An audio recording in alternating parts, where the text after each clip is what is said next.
Pyramid প্রায় 4500 বছর আগে নির্মিত একটি রহস্যময় স্থাপত্য। বর্তমানে পিরামিড আমাদের কাছে বিস্ময়। বিজ্ঞানীরাও পারেননি এই রহস্যের কোনো সমাধান করতে।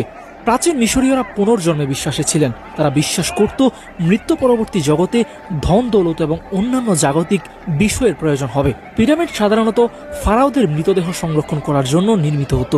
মিশরে প্রায় 138টি পিরামিডের সন্ধান পাওয়া গেছে।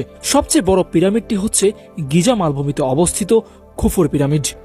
6টি ফুটবল মাঠের সমান এবং উচ্চতায় 42 তলা উঁচু বিল্ডিং এর সমান এটির আয়তন। এই পিরামিডটি প্রায় 20 লক্ষ পাথরের ব্লক দ্বারা তৈরি। কিন্তু তখনকার সময় এত ওজনের পাথরের ব্লক কিভাবে এত উপরে তোলা হলো তাও বিস্ময়কর। পাথরের ব্লকগুলো যেভাবে কেটে আরেকটির সাথে জোড়া লাগানো হয়েছে তা ছিল একদম নিখুঁত। বর্তমানের ইঞ্জিনিয়ারিং কলা কৌশলকেও হার মানায় এটি।